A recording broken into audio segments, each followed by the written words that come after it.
Miss Marple and the Café Where Nobody Ever Left. Chapter 1. The Morning Routine.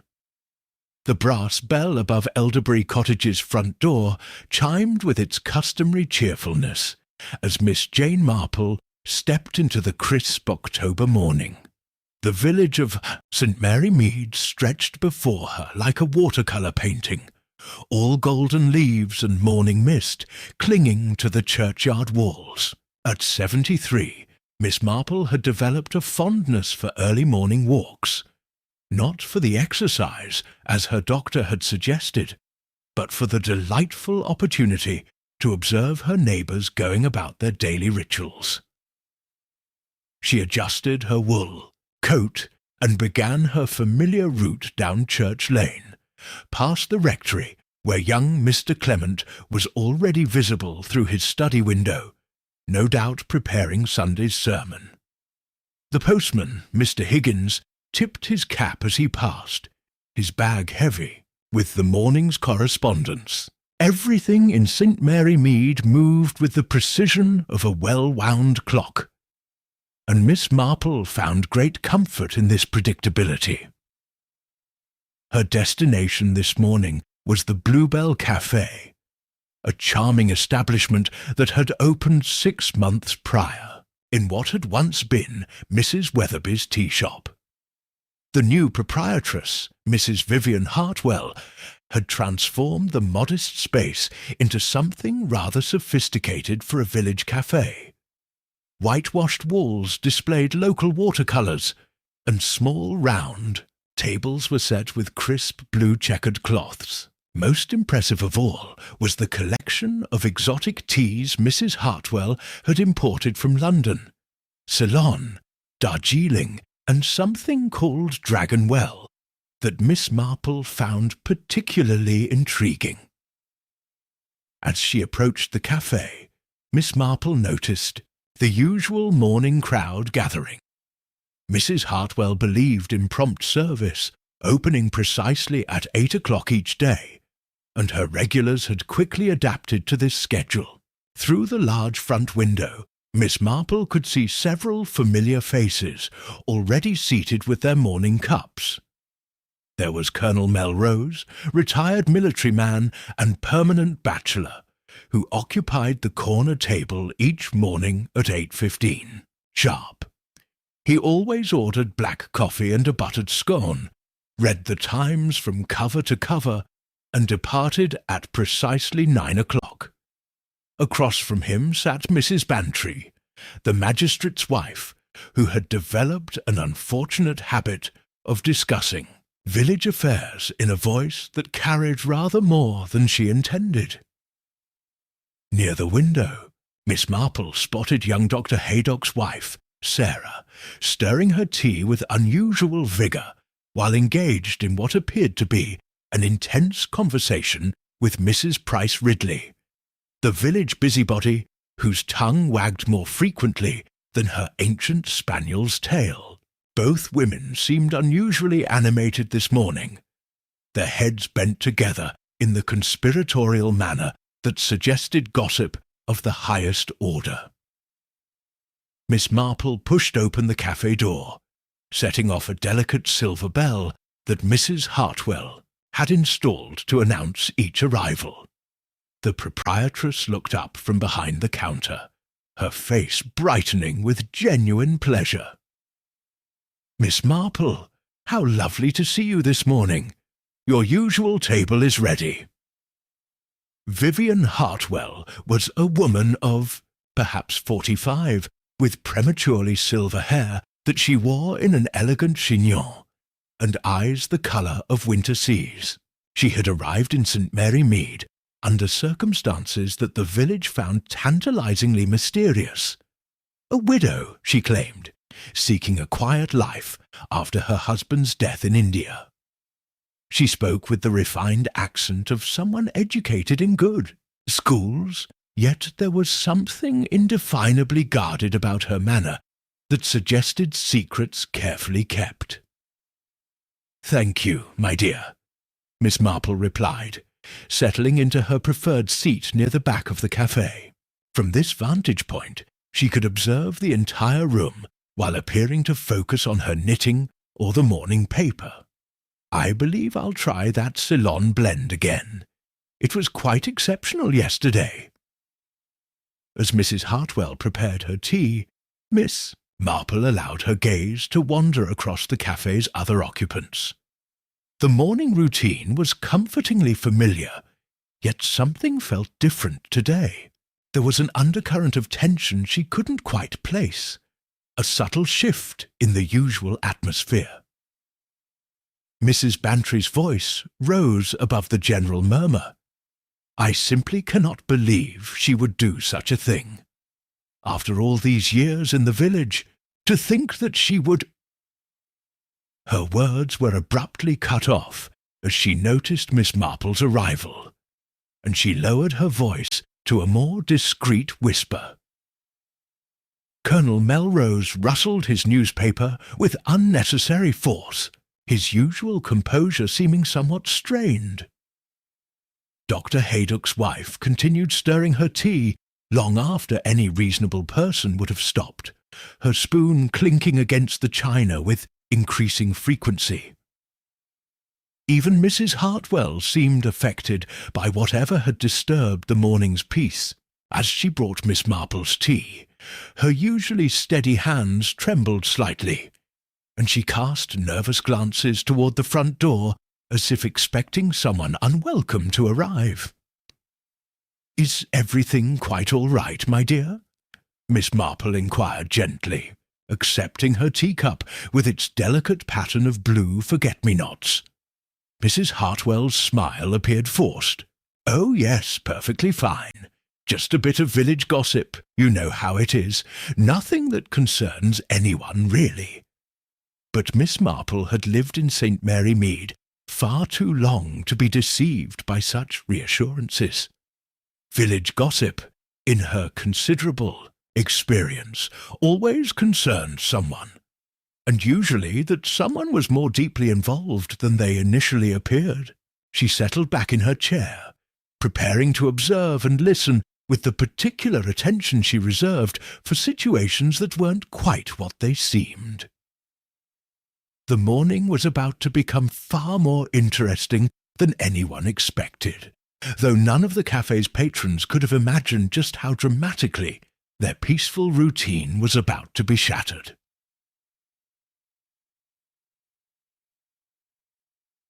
Chapter 2. The Village Reacts. Miss Marple had barely taken her first sip of Ceylon tea when the café door burst open, with such force that the delicate silver bell rang out like an alarm. Mrs. Dorothy Clement, the rector's wife, stood framed in the doorway, her usually immaculate appearance dishevelled, and her face flushed with excitement and distress. "Oh, my goodness!" she gasped, pressing a gloved hand to her chest. "Has anyone seen— that is, I've just come from—" She paused, seeming to notice the café's occupants for the first time. Her eyes swept across the room, taking in the expectant faces all turned toward her. "I'm terribly sorry to interrupt, but I simply must ask, has anyone seen Miss Fortescue this morning?" A collective intake of breath greeted this announcement. Miss Fortescue was the village's retired schoolmistress, a formidable woman of 70 who had taught half the current population their letters and maintained strict routines that had remained unchanged for decades. She took her morning constitutional at 7:30 sharp, attended early communion at 8, and was invariably seated at the Bluebell Café by 8:45 for her daily cup of Earl Grey and single digestive biscuit. Miss Marple glanced at the ornate clock above the counter. It was now 9:15, and Miss Fortescue's usual table by the door remained conspicuously empty. Colonel Melrose lowered his newspaper with a sharp rustle, "Not seen her at all this morning, Mrs. Clement. Most unusual, I must say. Woman's more punctual than Big Ben." Mrs. Bantry leaned forward in her chair, her morning gossip momentarily forgotten in favour of this new development. "You don't suppose she's taken ill? At her age, one never knows." "That's precisely what I thought," Mrs. Clement interrupted, wringing her hands. "So I went round to Rosemary Cottage to check on her. The front door was standing wide open, which, you know, is most unlike Miss Fortescue. She's terribly particular about security ever since that business with the gypsies last summer." Mrs. Price Ridley's voice rose to its customary shrill pitch. "Wide open? How very peculiar! What did you find inside?" Mrs. Clement's complexion grew, even paler. "That's just it," I called out, but there was no answer. The sitting-room looked perfectly normal. Tea-tray set out for breakfast, morning paper folded beside her chair. But her bedroom... She paused dramatically, clearly relishing the attention. Her bed hadn't been slept in. The coverlet was still, perfectly smooth, pillows undisturbed. Dr. Haydock's wife, Sarah, set down her teacup with a sharp click.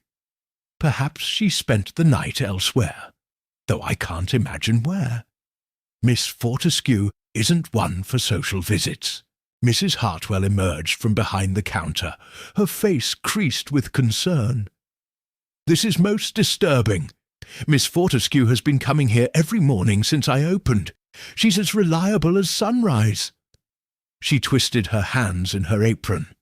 "Yesterday she seemed perfectly well, though perhaps a bit preoccupied." Miss Marple's needles paused in their rhythmic clicking. "Preoccupied, you say? In what way, my dear?" "Well," Mrs. Hartwell hesitated, glancing around the café, as if checking for eavesdroppers. She kept looking toward the door, as if she were expecting someone. And she asked me the oddest question.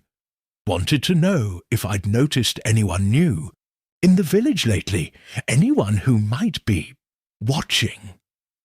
Colonel Melrose straightened in his chair. "Watching? Whatever did she mean by that?"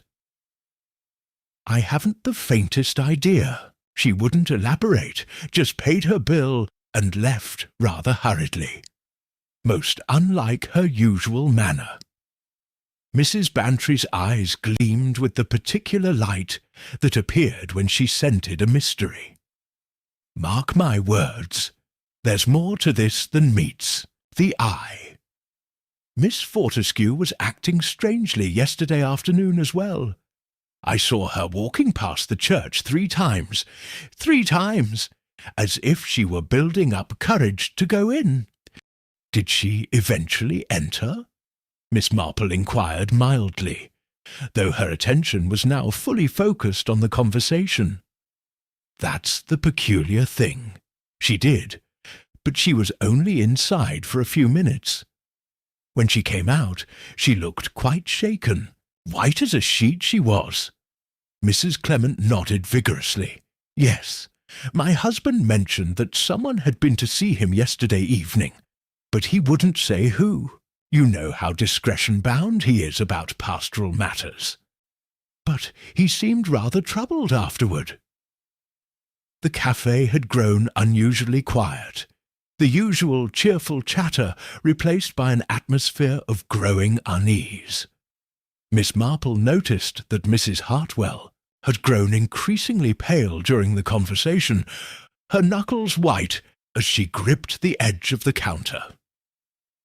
Mrs. Price Ridley, never one to be outdone in dramatic speculation, leaned forward conspiratorially.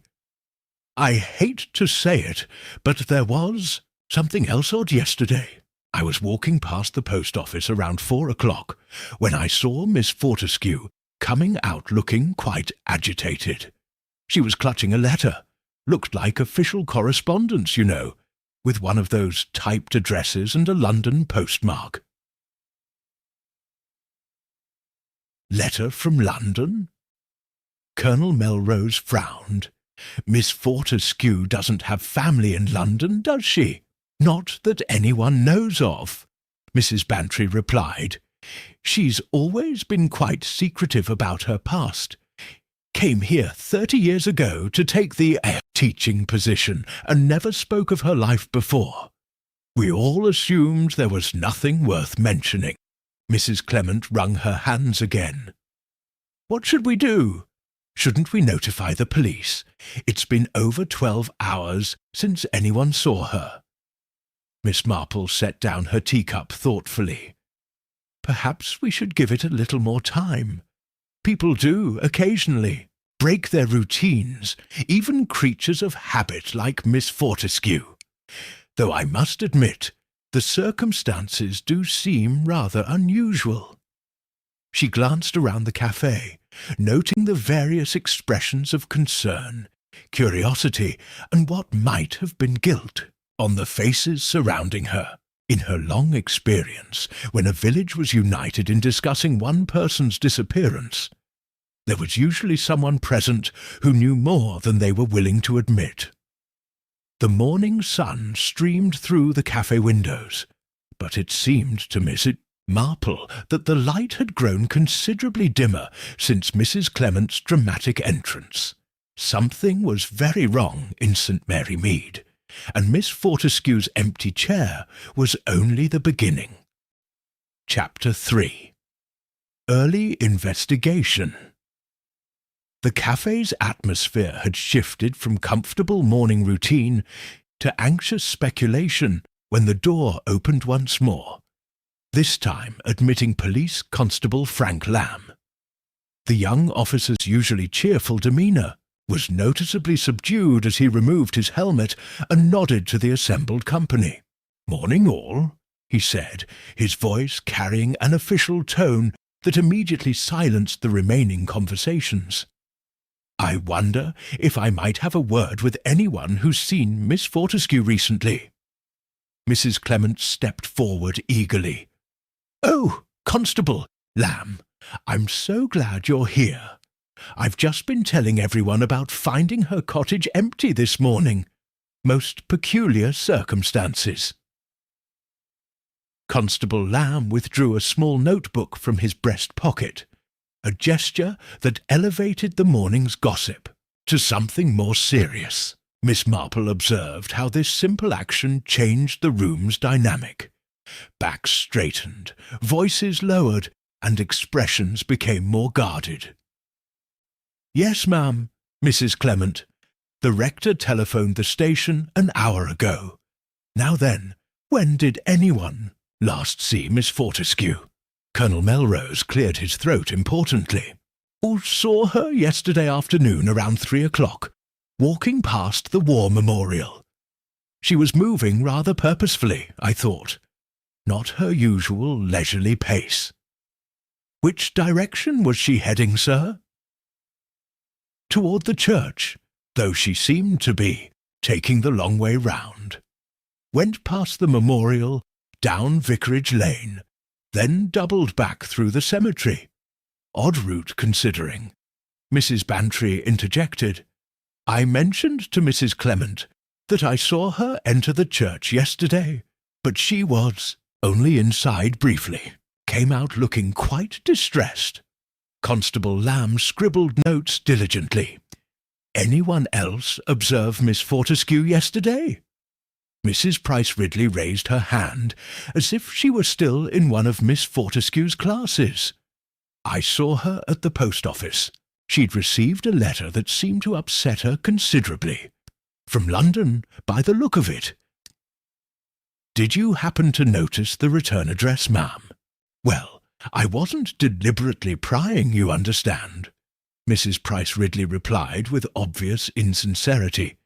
"But it appeared to be from some sort of legal firm. Pemberton and Associates, I believe."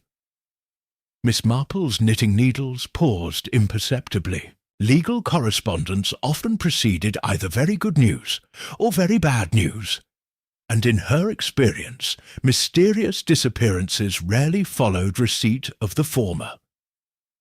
Mrs. Hartwell, who had been unusually quiet during the constable's questioning, suddenly spoke up.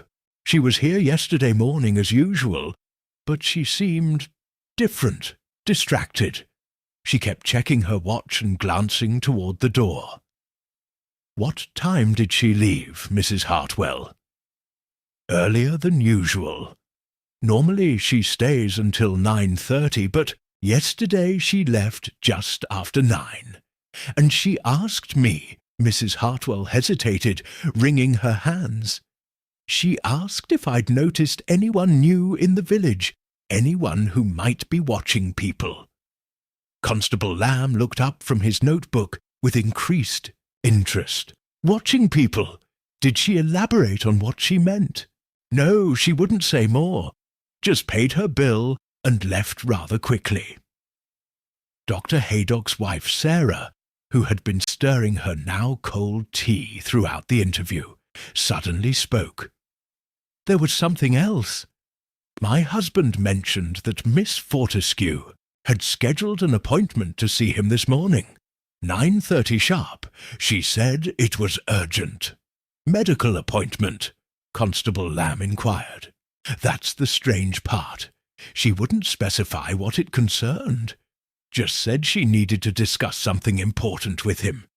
She seemed quite insistent about the time. Miss Marple found this detail particularly intriguing.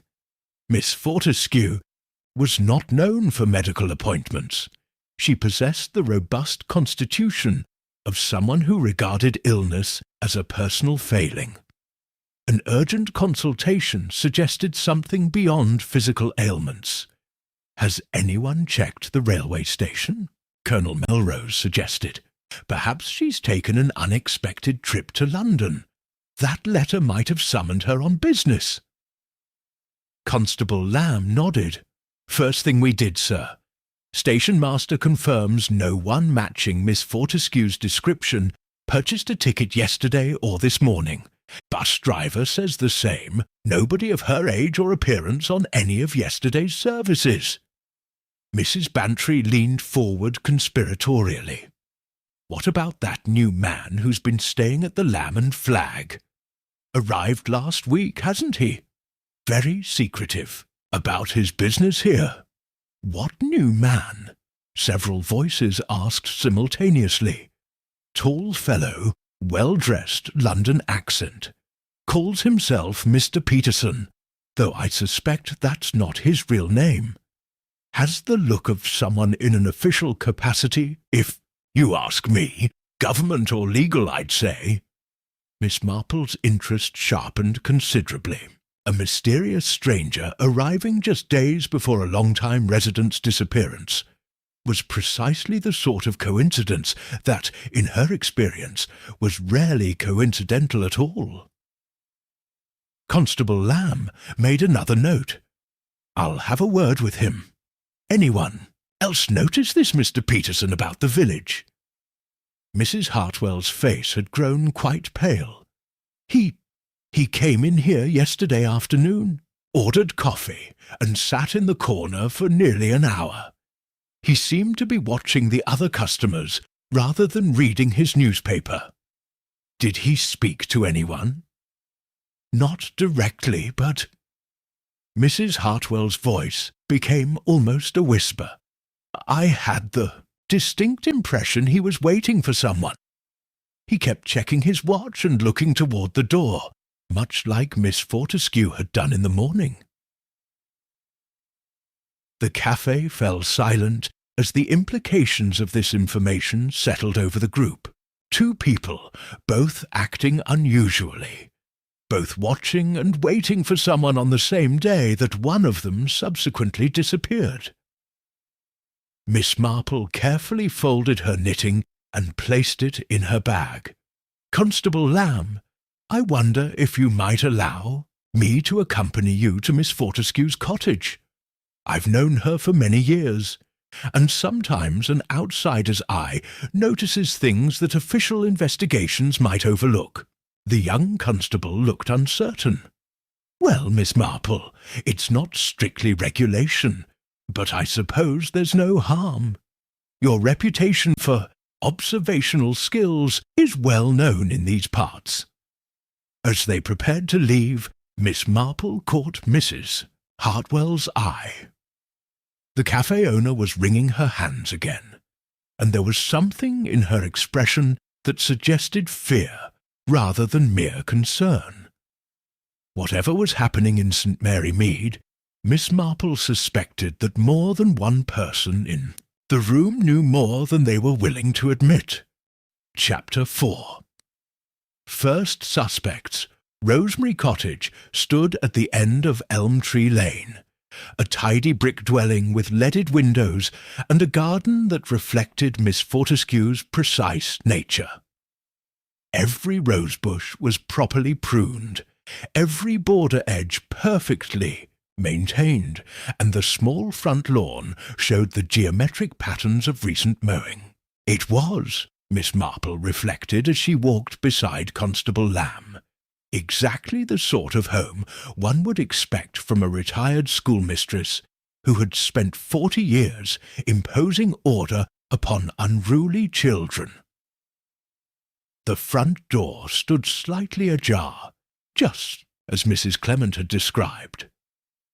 Constable Lamb pushed it open carefully, calling out, "Miss Fortescue! Police here, ma'am. Are you at home?" Silence greeted them, heavy and somehow ominous in the morning stillness. Miss Marple followed the constable into the small hallway, her experienced eye immediately cataloguing details that spoke of the cottage's absent occupant. The sitting-room was immaculate, as expected. Miss Fortescue's armchair sat beside the fireplace, a book placed face down on the side table, as if she had merely stepped away for a moment. The morning newspaper lay folded beside it, still in its delivery position, clearly unopened. This struck Miss Marple as significant. Miss Fortescue was known to read her paper thoroughly over breakfast each morning. Tea trays still set out, Constable Lamb observed, noting the single cup and saucer on the small table, the unused spoon beside them. Miss Marple approached the mantelpiece, where a collection of photographs displayed Miss Fortescue's life in careful arrangement.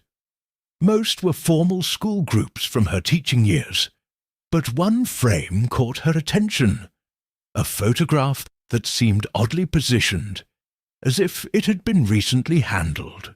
It showed a much younger Miss Fortescue standing beside a tall man in military uniform outside what appeared to be a church. "Constable Lamb," she said quietly, "would you mind if I examined this photograph more closely?" The young officer joined her at the mantelpiece. "Don't recognise the gentleman, do you, Miss Marple?" "No, but there's something familiar about him. The uniform suggests World War service, which would place this photograph some 30 years ago." She paused, studying the image. "Notice how this frame has been moved recently. There's a dust outline where it usually sits, and it's now positioned differently from the others." They moved through to the kitchen, where Miss Marple's attention was drawn to the wastebasket. Among the usual domestic debris, she spotted a torn envelope with a London postmark. "The letter Mrs. Price Ridley mentioned," Constable Lamb said, carefully extracting the pieces. "Pemberton and Associates, Lincoln's Inn Fields." "Might I suggest," Miss Marple said delicately, "that you contact this firm? Legal correspondence often contains information that might explain unusual behaviour." The bedroom, as Mrs. Clement had reported, showed no signs of recent occupancy. The bed was made with military precision, and Miss Fortescue's nightgown lay folded on the pillow. But Miss Marple noticed something that might have escaped a less observant eye. A suitcase was missing from the top of the wardrobe. The dust pattern clearly showed where one had recently been removed. She may have left voluntarily after all, Constable Lamb mused. Perhaps, Miss Marple replied thoughtfully. Though, if so, why leave the door open and the morning tea prepared? And why not inform anyone of her departure? They were interrupted by a sharp knock at the front door. Constable Lamb went to answer it, returning with a thin, nervous-looking man in his 50s, who Miss Marple recognized as Mr. Harold Binns, the village's part-time gardener and full-time gossip. "Begging your pardon, Constable," Mr. Binns said, wringing his cap in his hands, "but I heard you was investigating Miss Fortescue's disappearance, and I thought you ought to know. I seen something peculiar yesterday evening." "What sort of something, Mr. Binns?" "Well, I was walking past here around 8 o'clock, taking a shortcut from the Lamb and Flag, when I noticed a light in Miss Fortescue's sitting room. But the curtains were drawn tight, which struck me as odd. She never draws them until near bedtime, usually." Miss Marple exchanged a meaningful glance with the constable. "Did you see anyone else about, Mr. Binns?" "That's just it, miss. There was a motor car parked round the corner on Church Lane. Expensive-looking thing, not from the village. Had London plates, it did. Did you see who was driving it?" "No, miss, but I did notice the car was gone when I passed again near 9:30. Made me wonder if Miss Fortescue had unexpected visitors." Constable Lamb made careful notes, while Miss Marple pondered this new information. A London car, arriving when Miss Fortescue was known to be home, departing around the time she might normally have been preparing for bed. The timing aligned suspiciously with her apparent disappearance. "Mr. Binns," she inquired gently, "have you noticed this Mr. Peterson, who's staying at the Lamb and Flag, the gentleman Mrs. Bantry mentioned?" "Oh, yes, miss. Peculiar sort, if you ask me. Keeps asking questions about the village, particularly about folks who've lived here a long time. Yesterday he was asking Mrs. Mullet at the post office about Miss Fortescue specifically, wanted to know her routines when she went out, that sort of thing." The implications of this revelation settled over the small group like a morning fog. A stranger asking detailed questions about Miss Fortescue's habits, followed by her mysterious disappearance, painted an increasingly sinister picture. "I think," Miss Marple said quietly, "we should have a conversation with Mr. Peterson as soon as possible." As they prepared to leave the cottage, Miss Marple took one final look around the sitting-room. Something nagged at her, a detail that seemed out of place, but which she couldn't quite identify. The room was too perfect, too undisturbed for someone who had supposedly packed and left voluntarily. In her long experience of human nature, people in distress rarely maintained such meticulous order. The morning was advancing, and with it, the mystery of Miss Fortescue's disappearance was deepening, rather than resolving. As they walked back toward the village centre, Miss Marple reflected that in cases like these, the obvious suspect was often merely a convenient distraction from the truth. Mr. Peterson might indeed be involved, but she suspected the real answers lay closer to home, hidden among the familiar faces of St. Mary Mead's long-time residents. The question was, which of her neighbours was harbouring secrets worth making someone disappear? Chapter 5. A Hidden Clue. The Lamb and Flag stood at the heart of St. Mary Mead's small commercial district. its Tudor beams and leaded windows giving it an air of comfortable antiquity that belied the sharp-eyed scrutiny of its proprietress, Mrs. Mullet.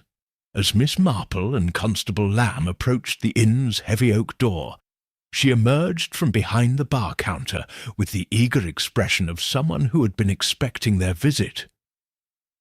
"Come about that, Mr. Peterson, have you?" she said, without preamble. "I've been wondering when someone would start asking proper questions about him." Constable Lamb removed his helmet. "Is Mr. Peterson available to speak with us, Mrs. Mullet?" "That's just it. He's gone out. Left after breakfast this morning. Said he'd be back for lunch. But here's the peculiar thing." She lowered her voice. "Conspiratorially, he paid his bill through the weekend yesterday evening. Seemed in quite a hurry about it, as if he might need to leave sudden-like." Miss Marple found this information troubling. "Did he say where he was going this morning?" "Said he had business in the village, but he was carrying a rather large travelling bag for local business, if you ask me. And he was dressed more formal than usual. Proper city clothes, not the casual attire he's been wearing." Mrs. Mullet led them through to the small private parlour, where Mr. Peterson had been taking his meals. The room was empty save for the lingering scent of expensive tobacco and a copy of the Times folded precisely beside an empty coffee cup. "He's been asking questions," Mrs. Mullet continued, settling into a chair with obvious relish. "Not direct, mind you, but the sort of careful inquiries that make a person wonder. Particularly interested in long-time residents, who's lived here longest, who might remember events from 30 years back." 30 years? Miss Marple's attention sharpened. "Did he mention any specific events?" "Not exactly, but he seemed especially curious about newcomers from that period. Asked if anyone had arrived in the village around 1925 and stayed permanently." Miss Marple exchanged a meaningful glance with Constable Lamb. Miss Fortescue had arrived in St Mary Mead in 1924 to take up her teaching position, making her precisely the sort of long-time resident who might remember significant events from that era. "Did Mr. Peterson show particular interest in Miss Fortescue?" the constable inquired. "Oh, yes, very much so. Asked about her daily routines, where she lived, whether she lived alone. Said he was considering settling in the village himself and wanted to know about the sort of neighbours he might have." Mrs. Mullet's expression suggested she had found this explanation less than convincing. Miss Marple noticed something glinting beneath Mr. Peterson's chair, a small brass object that had apparently rolled under the furniture. She bent to retrieve it, finding herself holding an ornate military button, tarnished with age but still displaying the distinctive regimental markings of a World War infantry unit. "How curious," she murmured, turning the button over in her palm. "Constable Lamb, does this remind you of anything we've seen recently?" The young officer examined the button carefully. "It's the same regiment as the gentleman in Miss Fortescue's photograph, isn't it?" "Indeed it is." Which raises the question of how such a button came to be in Mr. Peterson's possession. Mrs. Mullet leaned forward with interest. "What photograph would that be?" Miss Marple described the military photograph they had noticed at Miss Fortescue's cottage, particularly noting how it had been recently handled. The gentleman in the photograph was wearing the uniform of this same regiment. It seems quite a coincidence that Mr. Peterson should have such a button in his possession.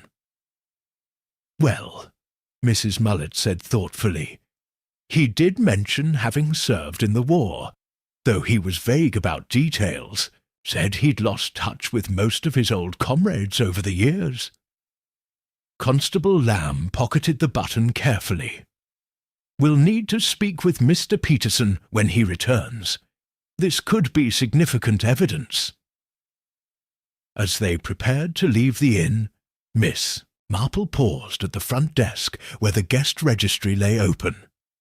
Mr. Peterson's entry was written in a careful, educated hand.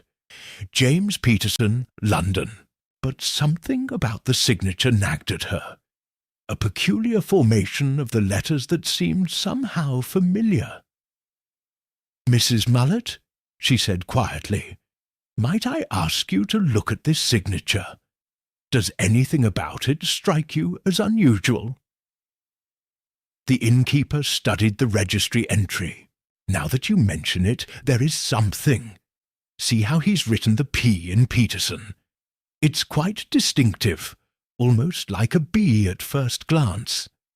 My late husband used to say you could tell a man's education by how he formed his capital letters." Marple felt a small thrill of recognition.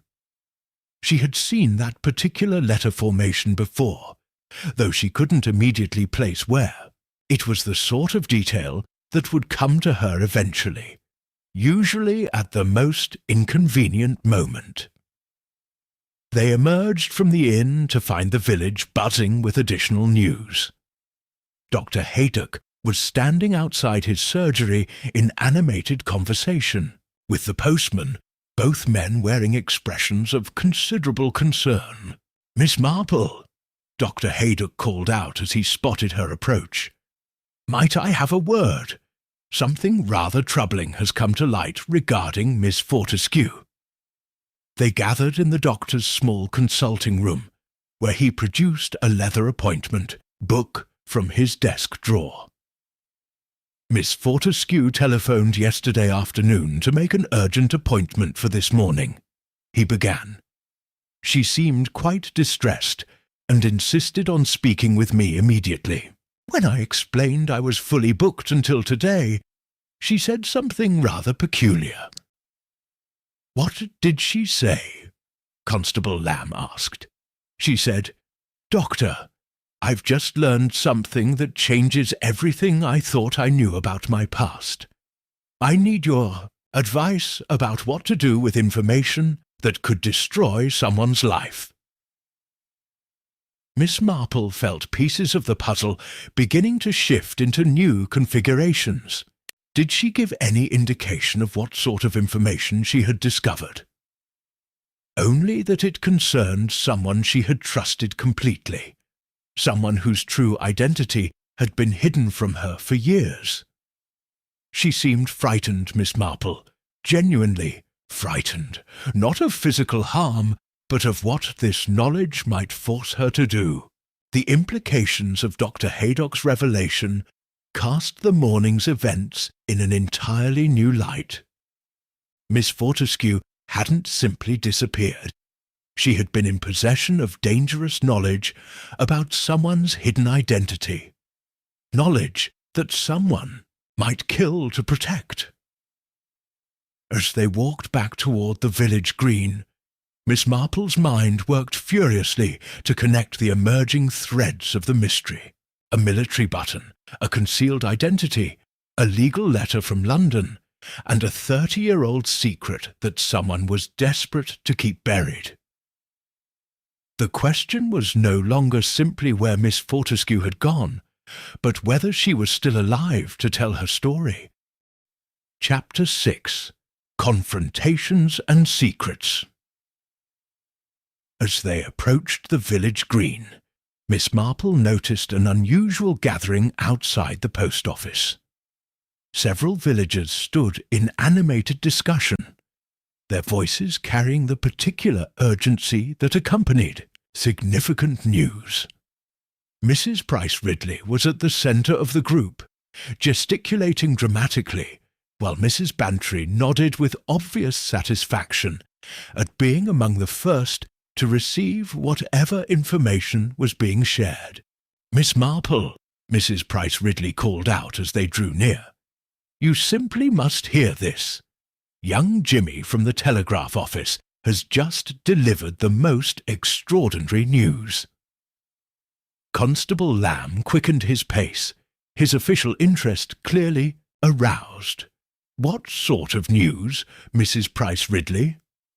"A telegram arrived this morning for Miss Fortescue, but since she's not at home to receive it, the postmaster asked Jimmy to bring it to the police station. But Jimmy couldn't find you there, so he brought it here instead." The postmaster, Mr. Weatherby, emerged from his shop, carrying a yellow telegram envelope. His usually jovial face was creased with concern as he handed it to Constable Lamb. "I took the liberty of opening it, given the circumstances," he said apologetically. "It's from that London legal firm, Pemberton and Associates. Rather urgent by the sound of it." Constable Lamb examined the telegram, his expression growing increasingly grave. "It's a request for Miss Fortescue to contact them immediately regarding matters of utmost importance concerning the estate of one Captain William Hartwell, deceased." Miss Marple felt a small shock of recognition. Hartwell, that's the same surname as our Mrs. Hartwell at the café. Mrs. Bantry's eyes widened with excitement. "Do you suppose there's a connection? How extraordinary if our café proprietress should be related to someone Miss Fortescue knew. More than that," Miss Marple said thoughtfully. "Captain William Hartwell could very well be the gentleman in the military photograph we found at Miss Fortescue's cottage. The timing would be appropriate. A captain who served in the war and died some time afterward." Constable Lamb folded the telegram carefully.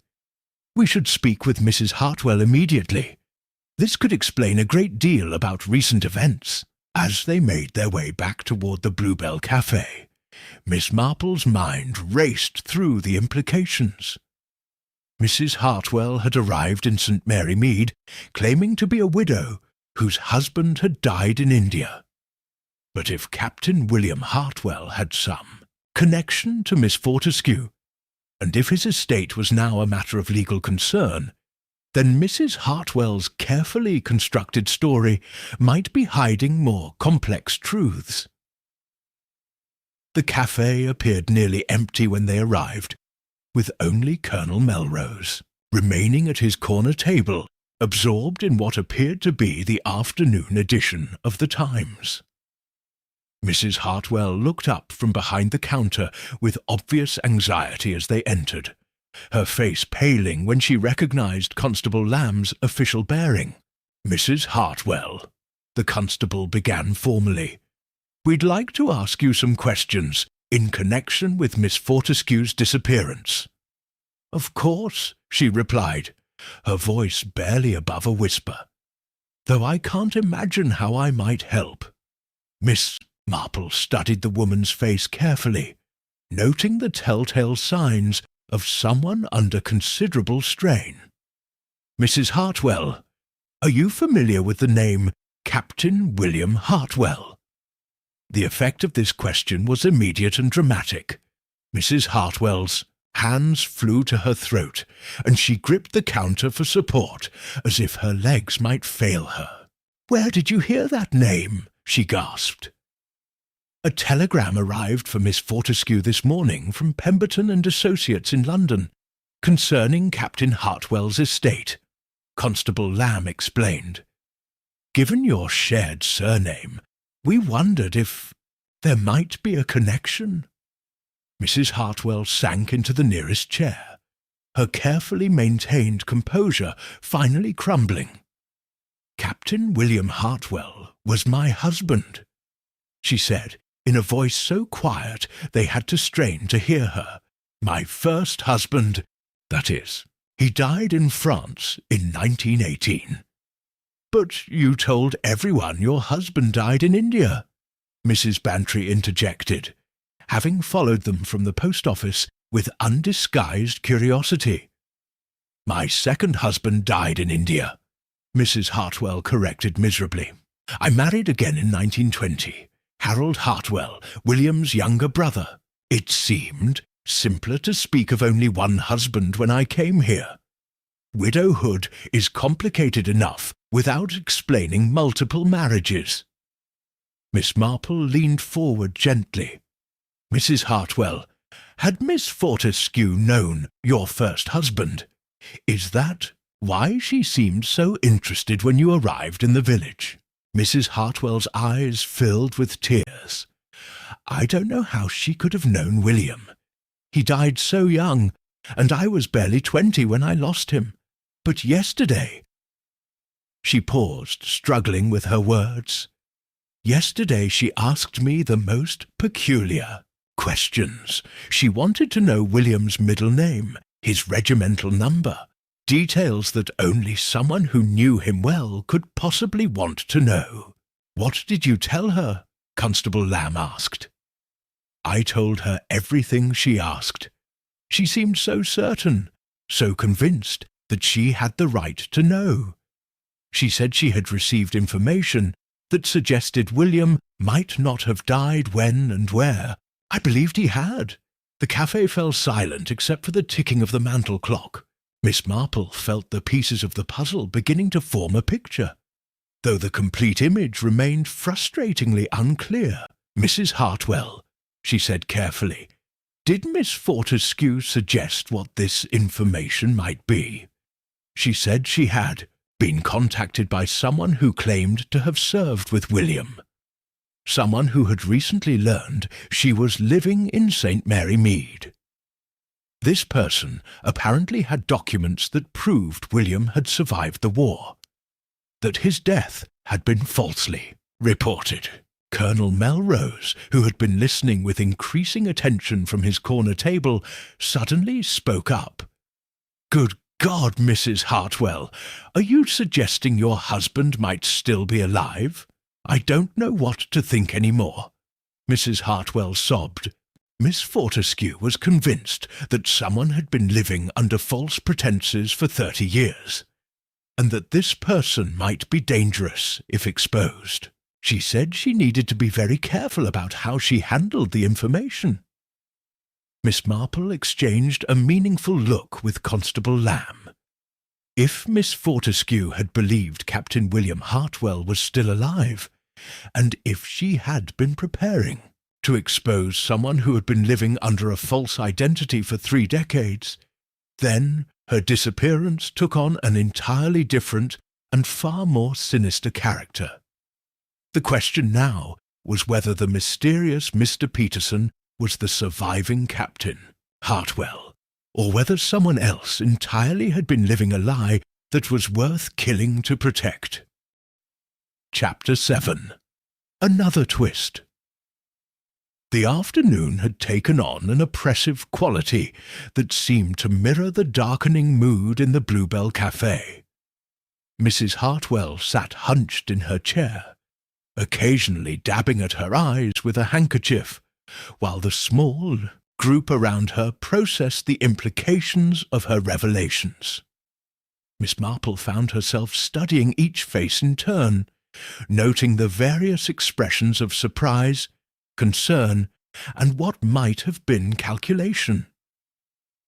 It was Colonel Melrose who broke the heavy silence. "Mrs. Hartwell, I feel compelled to ask, do you have any idea who this mysterious correspondent might be? The person who claimed to have served with your husband?" "Miss Fortescue wouldn't tell me," Mrs. Hartwell replied shakily. "She said it would be safer for everyone if she handled the matter herself. But she did mention that this person had been living in England under an assumed name since the war ended." Constable Lamb looked up from his notebook. "Did she say whether this person was living locally?" "She wasn't specific, but I had the impression— Yes, I think she believed this person might be someone she encountered regularly. She kept saying how shocking it was that someone could maintain such a deception for so long, right under everyone's noses." Miss Marple felt a chill of understanding. If Miss Fortescue had believed the false Captain Hartwell was someone in her daily life, someone she met regularly. Then the list of potential suspects had just narrowed considerably and become far more dangerous. "Mrs. Hartwell," she said gently, "when did Miss Fortescue first approach you with these questions about your late husband?" "It was 2 days ago, in the evening. She came to my flat above the café just as I was closing up. She seemed quite agitated and asked if she could speak with me privately about a delicate matter." Mrs. Bantry leaned forward eagerly. "What exactly did she say?" "She told me she had received a letter from London, from that legal firm, I suppose, asking her to verify certain information about residents of St Mary Mead. Specifically, they wanted to know if she was acquainted with the widow of Captain William Hartwell." This revelation sent a ripple of excitement through the small gathering. Miss Marple's mind immediately began working through the implications. If the legal firm had contacted Miss Fortescue as a long-term village resident to verify Mrs. Hartwell's identity, it suggested that someone had raised questions about the authenticity of Captain Hartwell's reported death. Did the letter explain why they needed this verification? Constable Lamb inquired. Miss Fortescue said it concerned a significant inheritance that had recently come to light. Apparently, a distant relative of Captain Hartwell had died and left a substantial estate, but the inheritance could only be claimed if Captain Hartwell's death could be definitively proven. "And could it be?" Miss Marple asked quietly. Mrs. Hartwell's face crumpled again. "That's just it. I never received official notification of William's death. I was told by his commanding officer that he had been killed in